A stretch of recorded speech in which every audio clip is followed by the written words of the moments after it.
Boycott ہے، اور یہ کہا گیا ہے کہ پیغمبر اعظم گھر میں کوئی نہیں جائے گا۔ ہماری عظیم ماں جناب خدیجہ رضی اللہ تعالیٰ عنہ، جن کا ملت اسلامیہ بے پناہ احسان ہے، اتنا احسان ہے کہ امت اسلامیہ کی گردن قیامت تک جھکی رہے گی، اور ان کا ضمیر ان کی بارگاہ میں خراج بندگی پیش کرتا رہے گا، غلامی پیش کرتا رہے گا، جنہوں نے پیغمبر اعظم کا اس وقت ساتھ دیا جب کوئی ساتھ دینے والا نہیں تھا، اس وقت سہارا دیا جب کوئی سہارا دینے والا نہیں تھا۔ ان کی دولت، ان کا سرمایہ دین کے راستے میں خرچ ہو چکا ہے، اور اب غربت کی پریشانیاں ان کے گھر میں باضابطہ ڈیرا ڈال چکی ہیں۔ ایسے دور میں آپ بیمار ہوتی ہیں۔ یہ بیماری پیغام وصال محبوب ہے، یہ بیماری زندگی کی آخری لمحات کی بیماری ہے، یہ بیماری وصال کے قریب لے جانے والی ہے۔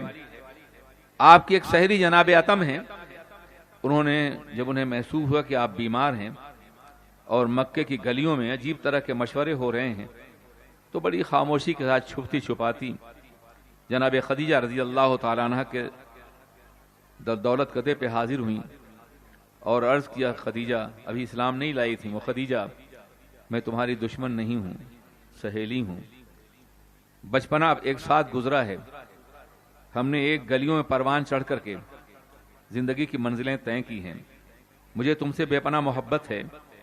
مکے کے لوگ ایک دردناک مشورہ کر رہے ہیں کہ جناب خدیجہ نے بغاوت کی ہے، دین سے پیغمبر اعظم کا ساتھ دیا ہے، اسی اگر وہ انتقال کر جائیں تو مکے قبرستان میں دفن نہ ہونے دیا جائے، ان کا جنازہ نہ اٹھایا جائے۔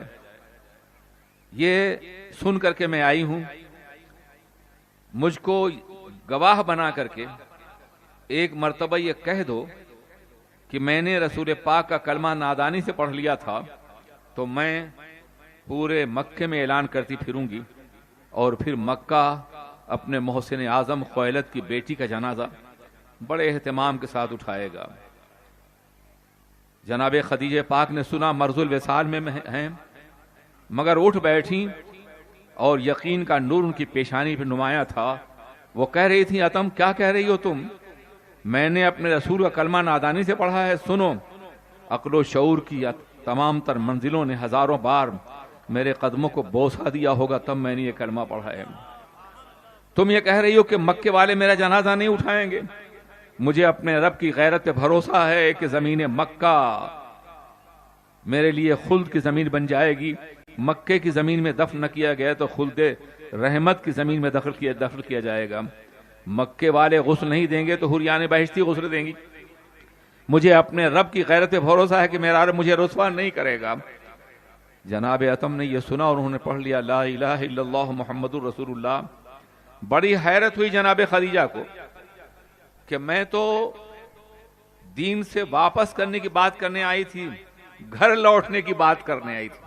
وہ گھر جو بتوں سے بھرا ہوا تھا، وہ گھر جو ظلم جبر کا آئینہ دار تھا، وہ گھر جو حقوق کو تلف کرنے والا تھا، وہ گھر جو صدیوں کے دامن پر ظلم کی تاریکیاں پھیلانے والا تھا، میں تو اس گھر کی طرف لوٹنے کی بات کر رہی تھی، مگر تم نے تو مجھے اپنے گھر میں داخل کر لیا ہے، تم تو میرے گھر میں آ گئی ہو، تم نے تو کلمہ پڑھ لیا ہے، ایسا کیوں ہوا؟ کس بات نے اثر کیا ہے؟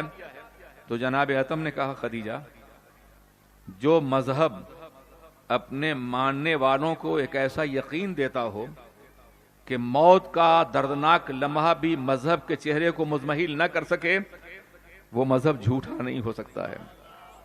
بڑے سے بڑے لوگ موت کے احساس سے کانپ جاتے ہیں، مگر تم نے موت کے قریب ہو کر کے بھی کلمہ حق کا اظہار کیا ہے۔ اب میں بھی اسی دامن کرم سے وابستہ ہو گئی ہوں جن سے تم وابستہ ہو۔ آپ اندازہ فرمائیے کتنا دردناک لمحہ رہا ہوگا جب جناب عتم نے کلمہ پڑھا ہوگا، اور جب حضرت سیدہ رضی اللہ تعالی عنہا نے اپنے ایمان کی عظمت کا اعلان کیا ہوگا۔